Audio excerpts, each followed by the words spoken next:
Welcome to my channel. आज Friday है और आज आपके क्वेश्चंस के आंसर्स लेके आई हूँ।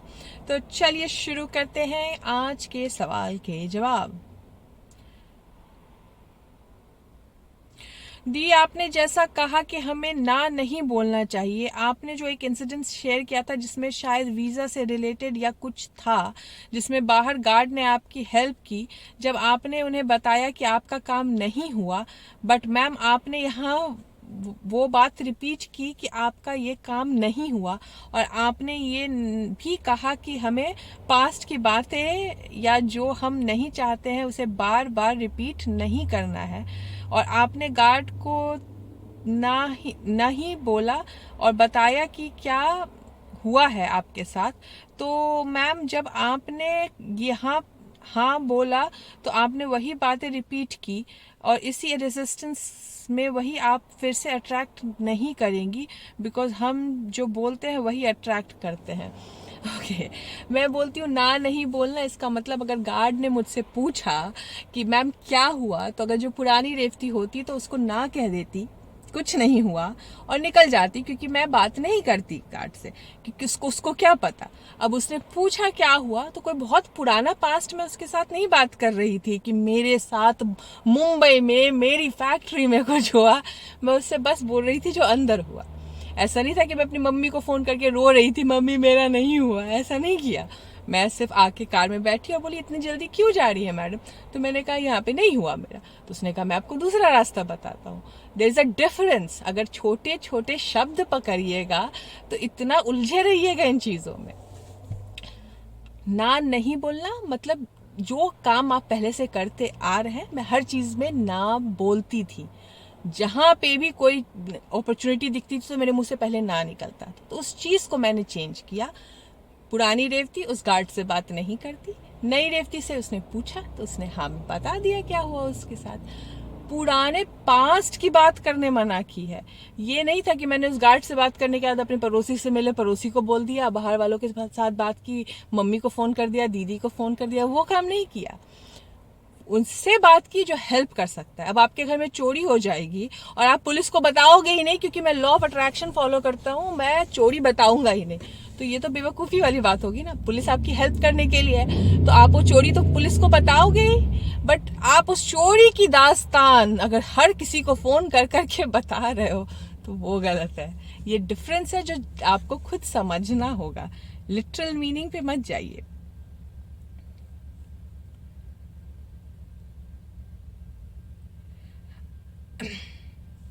डिजीज की सक्सेस स्टोरी सर्च कैसे करें, मीन्स गूगल में क्या लिखे। जैसे मैंने सर्च किया था पीसीओडी, तो मैंने सर्च किया था कि success story of getting pregnant despite of PCOD.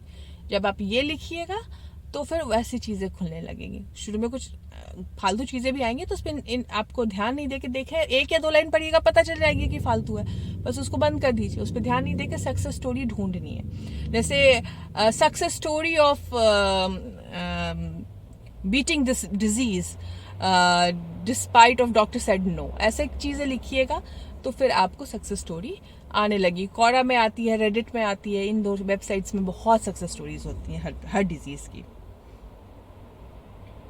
मेरे भतीजे को वीट एलर्जी की प्रॉब्लम है, काफी डॉक्टर्स को दिखाया है बट कुछ हो नहीं रहा है, प्लीज सजेस्ट। देखिए अल्ट्रा माइंड का जो वर्कशॉप है ये हेल्थ को लेके बहुत बहुत फायदेमंद है, सेल्फ हीलिंग के लिए बहुत फायदेमंद है।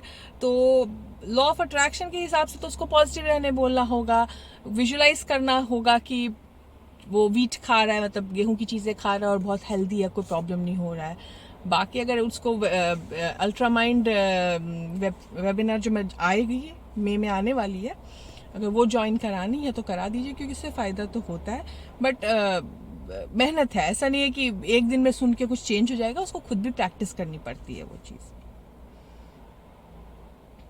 मेरा बेटा मुझे बार बार कह रहा है कि YouTube चैनल खोलो, मुझे बार बार कह रहा है, मुझे गाइड कीजिए। मैं क्या गाइड करूं, अगर आपकी इच्छा है, दूसरे के बोलने पे मत खोलिए। आपके अंदर से क्या आवाज आ रही है, आपको खोलना चाहिए कि नहीं खोलना चाहिए? अगर आपको लगता है कि आपको खोलना चाहिए तो बिल्कुल खोलिए। आप कि हो सकता है कई बार हम जब मेडिटेशन में होते हैं गाइडेंस दूसरे के थ्रू भी आता है, तो कोई अगर बार बार बोल रहा है और आपके अंदर भी वही आवाज आ रही है, दोनों मैच हो रही है, तो बिल्कुल खोल लीजिए। दीदी क्या मल्टीपल मैनिफेस्टेशन पॉसिबल है, क्या फोकस करें? बट वही तो है, अगर मल्टीपल मैनिफेस्टेशन एक साथ 4 चीज पे फोकस कीजिएगा तो थोड़ा पावर कम हो जाता। होता तो मैनिफेस्टेशन एक के बाद एक ही है, तो जिस पे ज्यादा बिलीव है कि जल्दी हो जाएगा उस पे ज्यादा फोकस कीजिए, जिस पे लग रहा है कि थोड़ा टाइम लगेगा उस पे कम फोकस कीजिए। मल्टीपल मैनिफेस्टेशन इसी तरीके से होगा, एक जिस पे ज्यादा बिलीव है वो पहले आ जाएगा। मैम जब मेरा क्वेश्चन है कि जब आप कुछ खरीदना चाहते हैं और पैसा होने के बावजूद अगर हम नहीं बाय करते हैं, रीजन क्योंकि मेरे माइंड में चल रहा होता है कि पैसे ज्यादा हैं, जब कम हो जाएंगे पैसे तब लूंगी, क्या ऐसा थॉट्स प्रोसेस रखना सही है? क्या हमें वेट नहीं करना चाहिए? क्या ऐसा बिहेवियर मनी को अट्रैक्ट करने में कॉन्ट्रास्ट क्रिएट करता है? प्लीज बताएं मैम। देखिए, हम अगर इसके लिए नहीं खरीद रहे हैं कि भाई बहुत महंगा है और सस्ता हो जाएगा तब खरीदेंगे, तो कहीं ना कहीं नेगेटिव वे में सोच रहे हैं। उससे बेटर ऑप्शन बताती हूँ, मेरा इतना बजट है, मैं इतने बजट में खर्च करूंगी, तो इस बजट में अगर जिस दिन आ जाएगा मैं ले लूंगी, बट वेरी गुड, इतना प्राइस है, वेरी गुड, उस प्राइस को कंडेम नहीं करना है। जैसे एस्टर की स्टोरी, एस्टर एक ब्लाउज लेने गई, इसको ब्लाउज इतना पसंद आया कि उसे लगा कि बस मैं खरीद लूं, और फिर उसने प्राइस देखा और कहा वाओ, और बोला एक दिन मैं तुम्हें जरूर खरीदूंगी, और फिर टांग दिया।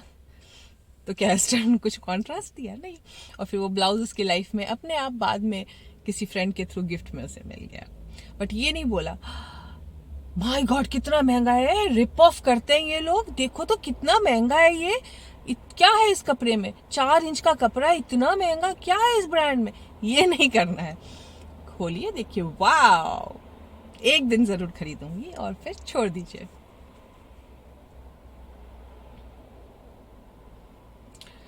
Can you please make a detailed video on step to follow to manifest good health and fitness?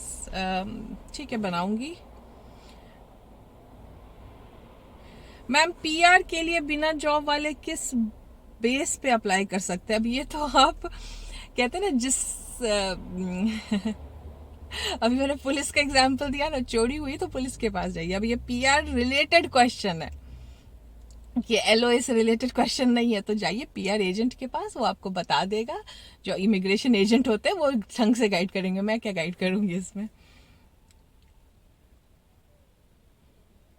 I have a question, if someone is between looking for job, आपकी सारी बातें फॉलो भी करे, करंट रियलिटी को छोड़ के हमेशा अपने डिजायर पे फोकस करती है, बट अगर मेरे हस्बैंड या फैमिली मेंबर मेरी जॉब स्टेटस के बारे में पूछते हैं तब क्या किया जाए? ऐसा नहीं है कि वो नेगेटिव बातें करते हैं, बट लिंक्डइन या अदर जॉब पोर्टल्स में एप्लीकेशन के बारे में पूछते हैं, लोगों को अप्रोच करने के बारे में पूछते हैं, उस टाइम क्या किया जाए? क्या वो सही होगा? उनको बोल नहीं सकते कि मत पूछो मुझसे सवाल? क्यों बोला मुझसे नहीं सवाल पूछो? फिर कहीं ना कहीं आप रेजिस्टेंस क्रिएट कर रही हैं। अगर आप बिटवीन जॉब है, जॉब ढूंढ रही हैं, तो जॉब तो ढूंढना बंद नहीं करना है। लेट गो का मतलब ये थोड़ी कि जॉब ही ढूंढना बंद कर देना है। लेट गो का मतलब होता है कि जॉब मिलनी ही चाहिए तभी मैं खुश होंगी, इस नोशन को छोड़ना होता है। जॉब तो ढूंढ ही रहे हैं, आप लिंक्डइन पे हैं, किसी ने पूछा जॉब मिली है, बस मिलने वाली है, हाँ बात चल रही है, आने वाली है, कहीं ना कहीं तो हो ही जाएगा। इस पॉजिटिविटी से बात कीजिए, तो क्या होगा, धीरे धीरे लोग आपको परेशान करना बंद कर देंगे। अगर उनके सवाल पूछने से आप परेशान हो जाएंगे कि अरे सवाल पूछ रहा है, चिढ़ के जवाब दीजिएगा तो लोग नेगेटिव वे में लेंगे। वैसे नहीं कीजिए। सिर्फ जैसे हस्बैंड ने पूछा क्या हो रहा है, अप्लाई कर रहे हो? हाँ कर रहे हैं, बिल्कुल कर रहे हो, और अप्लाई तो करना ही है। ऐसा थोड़ी है कि आप बिना अप्लाई किए घर बैठे भी मिल ही जाता है, लेकिन हमारा जो काम है वो तो करेंगे ना। अप्लाई कीजिए, और क्वेश्चंस पूछे तो वो पॉजिटिवली जवाब दीजिए। हाँ हाँ मुझे तो लगता है इसमें हो ही जाएगा, हाँ हाँ मुझे तो लगता है यहाँ से आ ही जाएगा। या फिर एक और रास्ता है कि बोल दीजिए देखो जब तक होता नहीं है ना बात, मैं करना पसंद नहीं करती हूँ, होने तो फिर मैं बात करूंगी। क्लियर। मैम प्लीज मुझे बताइए, अगर हम किसी को सॉरी बोलते रहे, ब्लेसिंग दे, तो क्या वो इंसान हमें माफ कर देगा? बिकॉज फेस करना मुश्किल लग रहा है उस इंसान को। बिल्कुल, हम लोग सब वाइब्रेशनल है, और सॉरी बोलना मतलब एक बार बोल दिया, खत्म बात। अगर आप दिल से किसी से माफी मांग लिया, आपकी ड्यूटी खत्म। कितनी भी बड़ी गलती की है, आपने माफी मांग लिया, आपको पश्चाताप है अपने किए पे, बात खत्म। उस चीज पे लटके नहीं रहना है, क्योंकि जब तक आप उसको सॉरी बोलते रहिएगा, जब तक आप गिल्टी फील करते रहिएगा, जब तक आप उस वाइब्रेशन में रहिएगा, तब तक आपको सिचुएशंस ऐसे ही मिलेंगे जिसमें आप और गिल्टी फील कीजिएगा। आपने सॉरी बोल दिया, आपको अंदर से रिलीफ मिल गई, खत्म। उसके आगे कुछ नहीं सोचना है, ठीक है? बिल्कुल नहीं सोचना है, क्योंकि आप उस इंसान से वापस रिश्ता ठीक करना चाह रही हैं, तो सॉरी के वाइब्रेशन से बाहर निकलना होता है। तो गिल्ट खत्म होगा। सॉरी का वाइब्रेशन कब खत्म होगा? जब आपकी गिल्ट खत्म होगी। तो आपने माफी मांग ली, खत्म बात, बस आगे बढ़ जाना है। मैं रिसेंटली यूट्यूब पर सिर्फ 4 लेडीज को फॉलो कर रहा हूँ who are achieving great height in LOA. You, Anjana ma'am, Kavita, student of Anjana ma'am, and Vibhaji. You all are interlinked, but I don't know why I'm not getting any success in manifestations. In fact, अब तो अब तो sir दर्द होने लगा है when I try to listen any video and feel so sleepy, low that I can't explain. I really want to stand up, पर हर 15-20 बाद सारी प्रैक्टिस जीरो हो जाती है। I am not able to understand how to remain happy and attract what I want, and only thing I at this point is money and job. आप ले लागो कि मैं ये कभी मैनिफेस्ट नहीं करूँगा कि इंटरव्यू लाइंड अप है, और जैसे इंटरव्यू स्टार्ट होने वाला होता है, आई गेट अ कॉल कि इंटरव्यू कैंसिल हो गया। देखिए, 10 को सुनिए, 50 को सुनिए, सुनने से कुछ नहीं होता है, सीखने से होता है। अगर आपको सुनने से सर दर्द होने लगता है, तो आप कुछ सीख नहीं रहे हैं। मैं अब्राहम से मैं निकली, अब्राहम को सीखा मैंने, अब्राहम से जो समझा मैंने अंजना को समझाया, फिर अंजना ने अपने पाथ में कुछ और जोड़ के अपना सीखा, जो उनका ज्ञान था उन्होंने शायद कविता को समझाया। विभा कौन है मुझे नहीं पता। तो जो भी है, आपको कोई अच्छा ही ज्ञान दे रहे हैं, कोई बुरा नहीं दे रहे हैं। अब आपकी बस 22-25 साल, पता नहीं आपकी उम्र क्या है, जितने भी साल की प्रोग्रामिंग है, अगर आप चाहिएगा कि 2 दिन में चेंज हो जाए और सर दर्द होती है आपको, तो खुद सोचिए कि बिलीफ कैसे बढ़ानी है आपको। इंसान को डिसीजन लेना पड़ता है, हर रोज गिरेंगे, हर रोज उठेंगे, ऐसा डिसीजन लेना होता है। और गिरने के बाद थक के हारेंगे नहीं, तो फिर आगे बढ़ता है लोग। अब आपको बिलीव ही नहीं है, और अपने फियर के कारण ये इंटरव्यू कैंसिलेशन का मैनिफेस्टेशन करते रहते हैं आप, क्योंकि प्रोग्रामिंग वही है आपकी इतने सालों से। तो हमने तो बदली ना अपनी लाइफ, तो आप क्यों नहीं बदल सकते? कोशिश कीजिए। मेरा सजेशन है, थोड़े दिन अब्राहम हिक्स को सुनिए, इंग्लिश में भी है, उन बहुत सारे चैनल हैं। और कुछ भी करने के बारे में मत सोचिए, बस थोड़े दिन सुनिए। 1 महीना खुद को थोड़ा ब्रीदिंग टाइम दीजिए। होता क्या है, हमें या तो अपनी लाइफ बिल्कुल पसंद नहीं आती है, फिर एलओए आ जाता है। एलओए आते के 7 महीने भर में चेंज कर लेना है। पेशेंस तो है ही नहीं, पेशेंस है ही नहीं, क्योंकि हमें लगता है आज नहीं मिला तो हम फेलियर है, आज कुछ नहीं अचीव कर लिया तो हम फेलियर है। और यहाँ मैं नवाजुद्दीन सिद्दीकी को लेके आती हूँ। 15 साल के स्ट्रगल के बाद आज वो सक्सेस पाया है, वो कहाँ से फेलियर है? कौन सा सक्सेस उसे पसंद नहीं आ रहा है? तो आपको क्या पता ऊपर वाले ने क्या सोच रखा है आपके बारे में, आपको किस पर्पस के लिए पैदा किया है। मेडिटेशन कीजिए, आपके लिए बहुत फ़ायदा करेगा। और सर दर्द नहीं, प्रोग्रामिंग है तो खुद ही चेंज कीजिएगा। कोई भी आपको सिर्फ बता सकता है, उतारना तो खुद ही पड़ता है ना अपनी लाइफ में।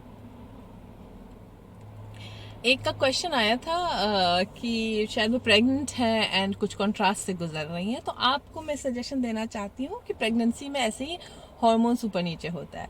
तो don't take it so literally. मैं अपनी प्रेगनेंसी याद करती हूँ, मैं पूरा 9 मंथ्स चिढ़ती गुस्से में ही रही थी, हर कोई दुश्मन दिखता था उस टाइम में। तो समझिए सिर्फ आपका हार्मोन्स आपको ऊपर नीचे करा रहा है। और शांति से कई चीज़ें आप प्यार से बोलिएगा तो लोग मान जाते हैं। बाकी लिख लिख के परेशान मत होइए। और अभी टाइम है विजुलाइज करने का, एक अच्छे सपने को। अभी टाइम है आने वाले जीवन को संवारने का, सजाने का। अभी ये टाइम नहीं है कि कौन इस प्रेजेंट सिचुएशन में काम कर रहा है आपके अगेंस्ट या आपके मन के मुताबिक नहीं। कुछ चीज़ें हमें अभी समझ नहीं आएगी, नई नई प्रेग्नेंट हुई हैं आप, कुछ चीज़ें बाद में समझ में आएगी कि क्यों बोलते थे वो लोग। तो अभी आपका काम वो सब है ही नहीं।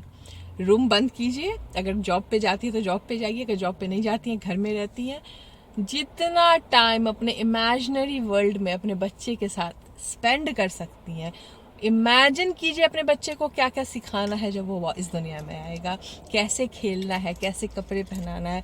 और ध्यान मत दीजिए क्या हो रहा है आसपास। आप फियर नहीं लाइएगा तो अपने आप चीज़ें चेंज हो जाएगी। और लिखिए नहीं, इसलिए मैंने आपके कमेंट को डिलीट करवाया, क्योंकि जितना लिखिएगा उतना ज़्यादा वो एविडेंस बनना शुरू हो जाएगा। तो all the best and congratulations आपके प्रेगनेंसी के लिए। लेकिन एंजॉय द प्रेगनेंसी, बहुत अमेजिंग जर्नी है। और यही मंथ है जो आप अभी अकेले हैं, बाद में तो फिर एक हमेशा साथ में रहेगा। तो enjoy this journey and don't think कि अभी क्या हो आपके मन के मुताबिक नहीं हो रहा है। सपने की दुनिया में चले जाइए। चलिए अब मैं मिलती हूँ आप लोगों से मंडे इब्राहिम के लेक्चर्स लेके। Bye bye.